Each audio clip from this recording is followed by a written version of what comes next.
और आश्रम में ले जाकर स्थान दिया। राम कथा प्रारंभ कर विश्राम के पश्चात,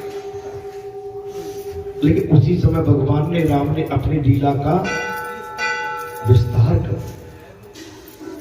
महाराज माता जानकी का जो है हरण हो चुका है और भगवान मारे मारे अपनी लीला के प्रभाव से और चीतल से, हिरण से, पशुओं से, पंछियों से, सबसे पूछ रहे हैं कि आपने मेरी मृगनयनी वैदेही जानकी देखी थी, आप जैसा ही। माता सती को चिंता हुई, बोले कैसे आपके आराध्य थे? अगर ये पूर्ण ब्रह्म विष्णु अवतार राम होते तो पागलों की तरह लता, पेड़ पौधे, हिरणों से नहीं पूछते। यो तो भगवान शंकर ने बहुत समझाने का प्रयास किया था, सती ये लीला कर रहे, आप इनके चक्कर में कदापि न पड़े। ये लीलाधारी है, ये केवल लीला कर रहे हैं, इसलिए आप इसके चक्कर में न पड़े। लेकिन माता सती कहां मानने वाली, अंत में हार बच के भगवान शंकर ने कहा, जो तुम्हारे मन असंदेह तो कर जाए परीक्षा ले, तब लग बैठे और छाए, तब लग तुम ऐसे। जब माता सती ने कथा में तर्क डाल दिया, महाराज अब उस चौपाई को कैसे पलटा? बाबा तुलसी ने कहित सुनत रघुपति गुण गाथा और कछुदिन तहा रहे गिरनाथा, चली सती महाराज मुनिसन विदा मान त्रिपुरारी, चले भवन संग दक्ष कुमारी। आई थी तब कौन थी? जगत जननी। जब कथा में मन नहीं लगा तो कौन? दक्ष कुमारी। दक्ष से मतलब होता है चतुर, होशियार, जबरदस्ती चतुराई करना। अर्थात मेरा आप सभी से बड़े भाव से अनुरोध है, राम कथा में चतुराई का, होशियारी का कोई काम नहीं है। राम कथा सुंदर करतारी, संशय विरग उड़ावन हारी। राम कथा कर बिटपक उठारी, सादर सोगर राजकुमारी। राम कथा से सकल समाना, संत चतुर करेंगे ही पाना, ऐसे संशय कीन भवानी। महादेव पर कहा, भगवान की कथा में संशय के लिए कोई शब्द नहीं आता, इसलिए आपसे सबसे मेरा जय विनय भाव से प्रार्थना है महाराज कि भगवान की कथा में कभी संशय नहीं करना चाहिए। जो मन को साक्षी रूप ले आता है वो ईश्वर है। अर्थात पति सेवा की जो आज्ञा आपने हमें दी थी, अब पता नहीं आपको कथा कैसी लगी। गोपिकाएं कहने लगी, भगवान सुखदेव ने कहा, राजन गोपिकाएं उसी पल कहने लगी थी, बोले कृष्ण पति सेवा की जो आपने हमें आज्ञा दी थी वो हमें सुनोधारे, वो हमें सुनोधारे। आज मकर संक्रांति के दिन माता उस सही से बताना, आज कथा में भूल चल रहा है कि पति की सेवा से बड़ी सेवा कोई दूसरी नहीं है। तो आप सबको स्वीकार है? मेरी बात को सुन लेना, अगले मंगल को हाथ उठाऊंगा कि पतियों की सेवा में आपने इस 7 दिन के अंदर कोई गांठ तो नहीं लगाई थी। भाई वो बात तो पूछी जाएगी, क्या आपने इस 7 दिन के, मैं तो 7 महीना भी नहीं कह रहा, हम तो केवल 7 दिन का मौका दे रहे हैं कि आपने अपने अपने पतियों की आज्ञा का पालन कैसे किया। कहीं आपने अपने अपने पतियों की आज्ञा की अवहेलना तो नहीं की? और हम ये पूछ लेंगे, सही से बताओ 7 दिन में किन किन माताओं ने अपने पतियों की आज्ञा की अवहेलना की? एक दिन भी?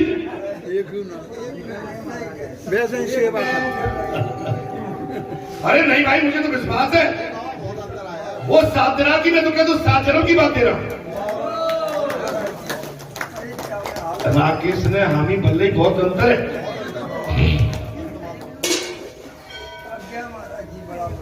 मैं आप देखिए जहां पर क्या किया गोपियों ने, गोपियों ने साफ कह दिया, पति सेवा की जो आज्ञा आपने हमें दी है वो हमारे स्वरूप है, माने को तैयार। मैंने इसलिए ये बात आपके सम्मुख रखी कि आपने पतियों की सेवा के लिए जो हमसे बात की है हम उसको स्वीकार करते हैं। हमारे शरीर के पति घर में है, किंतु आत्मा के पति तो आप है।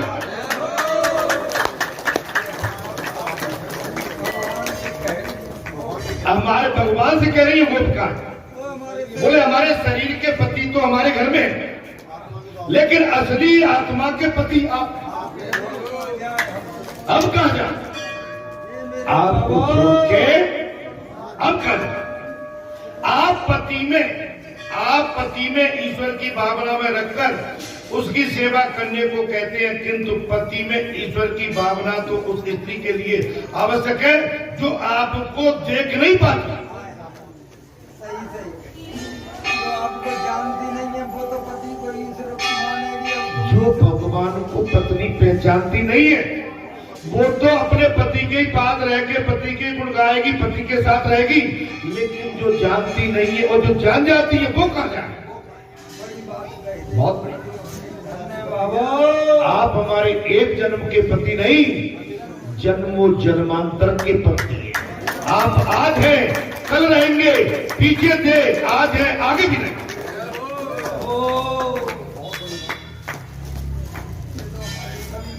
ये तो केवल हमारे शारीरिक पति है, और हमारी माताओं ने समझो, मैं आपका काम है वही कहती, आपका हमारा जन्म इस लोक में होता है, ये क्षणिक है, ये लंबे टाइम के लिए नहीं है, लॉन्ग लाइफ नहीं है, हम बहुत कोई अमर होके नहीं आए। आज हम इस मृत लोक में हमने जो मानव शरीर पाया है, हम इसकी सराहना करते हुए महाराज इसका भगवान का गुणगान करें, अपने पुण्यों का गुणगान करें। ये मानव शरीर, ये तो हमारा असंभव, बड़े भाग्य मानुष तर पाप। मानव का शरीर बड़ी दुर्लभ योनियों के बाद प्राप्त होता। नर हो न निराश करो मन को, कुछ काम करो, कुछ काम करो, जग में रह के कुछ नाम। जब हम पैदा हुए जग हंसा हम रोए, जब हम पैदा हुए जग हंसा हम रोए, और कैसी करनी कर चलो हम हंसे जग।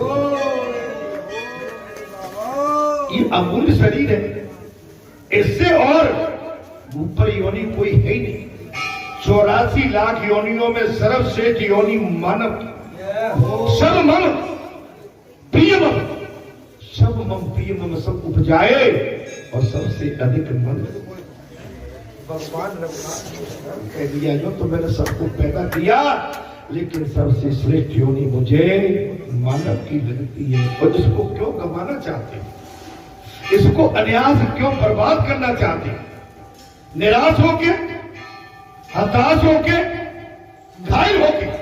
अरे नहीं, अरे मानव हो, तुम चाहो तो अपनी तकदीर क्या, अरे तस्वीर क्या, तकदीर बदल सकते हैं। दरबार की जय। हर मनुष्य अपने भाग्य का विधाता स्वयं होता है। मेरी बात को गंभीरता से पकड़िए। हर मनुष्य अपने भाग्य का विधाता स्वयं होता है।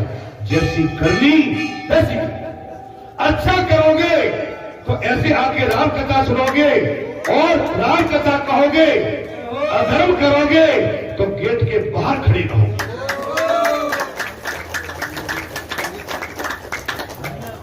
और सत्य जानने के बाद भी सत्य को न पहचाने तो इसमें भगवान की महाराज कहीं से कोई कमी नहीं।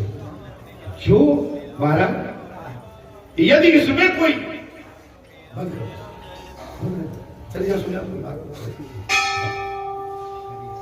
यदि इसमें कोई विकार है तो भी वो आपसे छिपा नहीं होगा।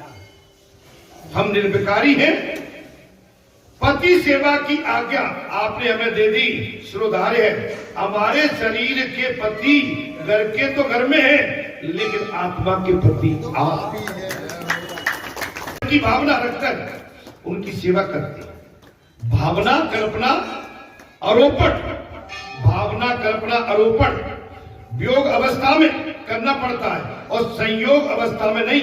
परमात्मा के या किसी व्यक्ति के प्रत्यक्ष दर्शन का अवसर न मिलता हो तभी उससे उसकी महाराज उससे संबंधित मूर्ति, छवि या अन्य किसी वस्तु में उसका दर्शन हम करते रहते हैं। हम रोज मिल रहे हैं, मिल गए तो फिर क्या करना। फिर क्या मतलब है?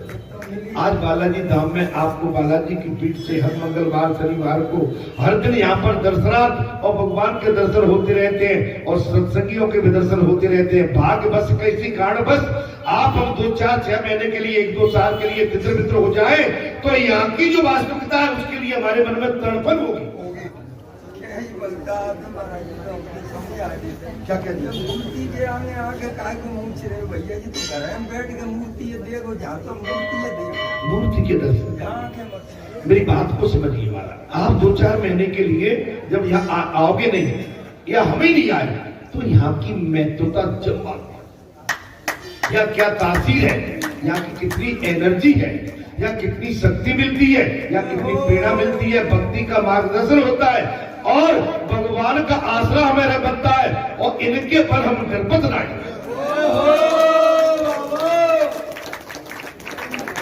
तुम्हारे पर हम निर्बत नहीं। कोई तो बैठा है, बैठी है, जता हो रही है। अरे कई तरीके ज्ञानवान तुम राम सरी के त्यागी, अरे कृष्ण शरी के ज्ञानवान तुम राम शरी के त्यागी और बुद्ध देव से धन के पक्के आजादी के अनुरागी, नहीं किसी के आगे अपना अनंत से झुकाना, वो भारत के 20 सपूतों आगे बढ़ते जाना। आगे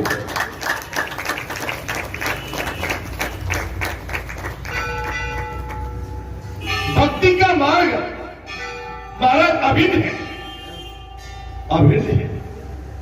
जो इसका रस पी लेता है तो संसार में तो कुछ भी अच्छा नहीं लगता। हे संतों की महात्मा, हमने तो आपके प्रत्यक्ष दर्शन कर लिए प्रभु। उस गोपी ने साफ कह दिया हमने तो आपके प्रत्यक्ष दर्शन कर लिए, तो फिर आपको छोड़कर अन्य भावना हम क्यों करें? अब इसमें अंतर चाहिए कि आप भगवान से वो गोपिका कह रही है हमने तो प्रत्यक्ष आपके दर्शन कर लिए और आप कहते हो कर जाओ। अब नहीं। और पति कौन है? आपके सिवाय हमारा पति और है ही कौन? अब तो सील लगा। जय हो।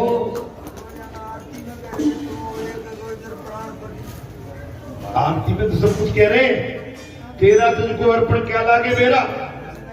महाराज सब भगवान का है, पूरा संसार परमात्मा का है। पांच देती पति मृत्यु के वैसे जो रक्षा करे वही पति है। मृत्यु के वैसे जो रक्षा करे वही पति है। मृत्यु के जाल से मुक्त कराए वो सच्चा पति। अरे भाई मौत का डर लगता है। अभी हमने कहा ना संसार में बड़े राजा रजवाड़े बड़े डॉन वो किससे डरते हैं? काल से, मौत से। वो सबसे बड़ा और उससे पूरा संसार डरता है। और हम दूसरे को वैसे ही नकली बन के डराते रहते हैं। असली के मारे सबकी खिड़की बंद हो जाती। ऐसा तो एकमात्र आप ही है। अब साहब के आप ही है, ऐसे तो आप ही है। सात राम ने नर पाला और भुवनेश्वर कालो तर काला।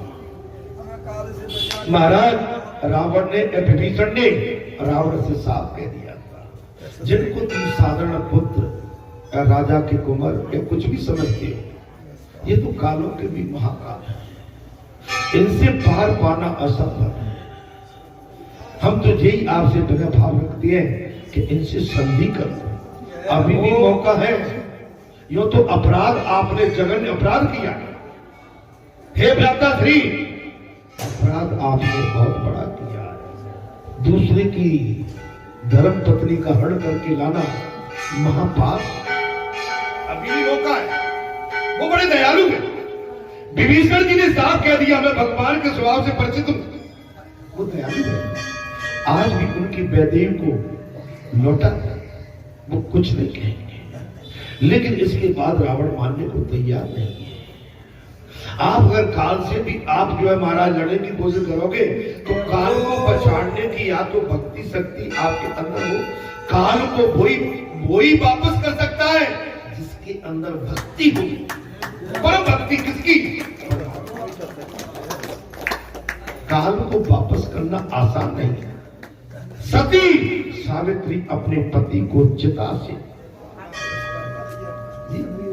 ऐसे नहीं है। आज भी हमारे भारत जैसे देश में पतिव्रता नारी रहती है और है। मुझे तो एक नहीं अनेकों।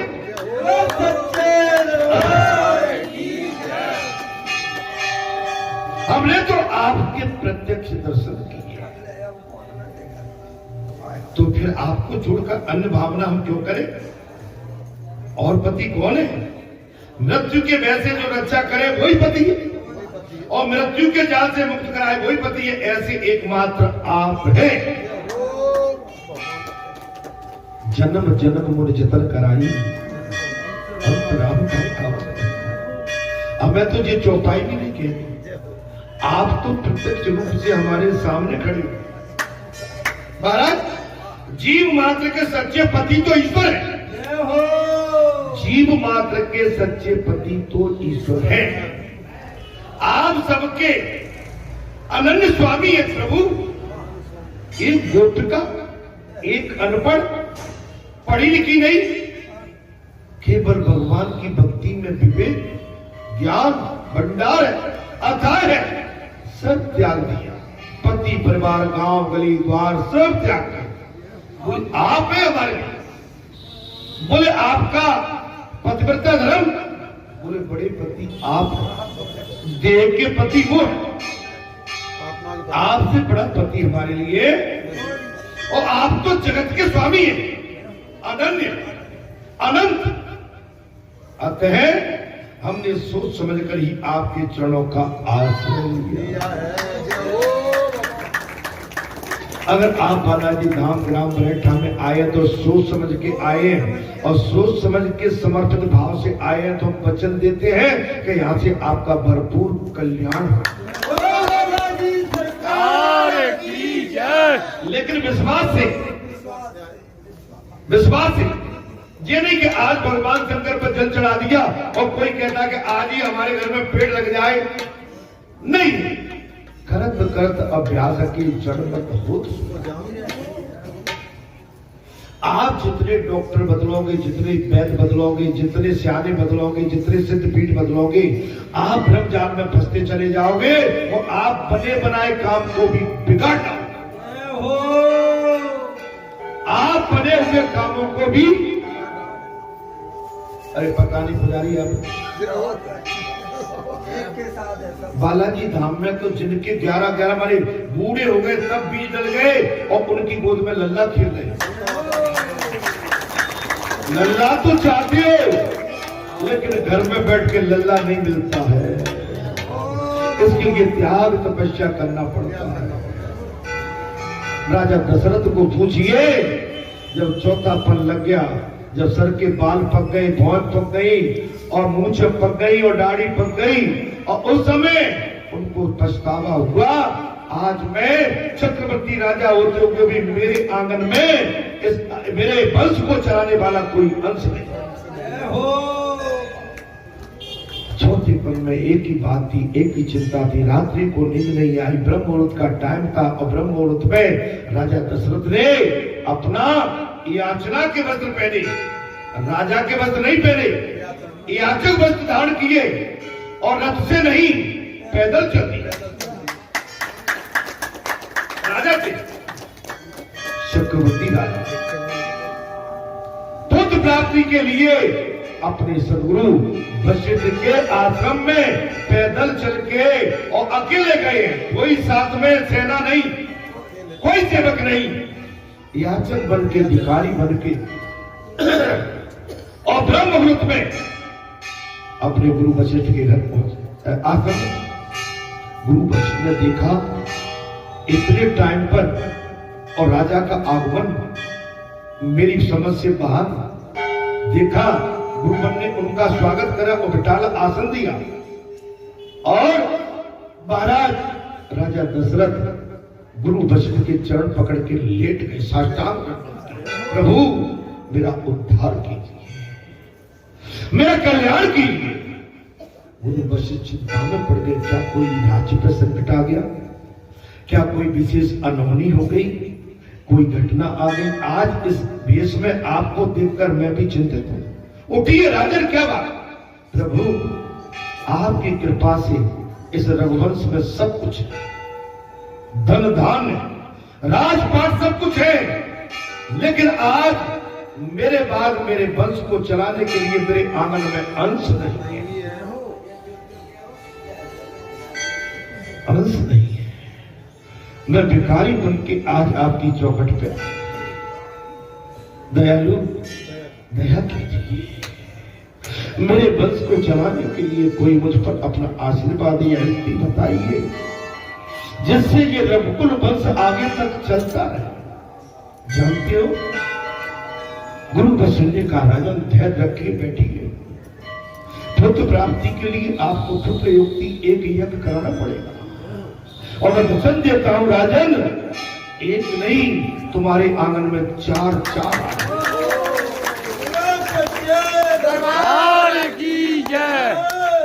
जब भिक्षुक के मन में भिक्षा मांगने की जिज्ञासा पक्की हो जाए तो देने वाला फिर हाथ खोल के दे देता है। लेने वाला लेना चाहता नहीं है तो देने वाला भी फिर देना नहीं चाहता। संतो महात्माओं, आज बालाजी धाम में कई माताओं के गर्भ, कई माताओं, एक नहीं अगणित माताओं के गर्भ जो रोती हुई तड़पती आती है। मैं देखता हूँ आरती होती है बाहर, उनके आंखों से आंसू टपकते रहते हैं, और यहाँ पर बैठी रहती है, आंसू टपकते रहते हैं, लेकिन आज उनके आंगन भरे पूरे होते हैं।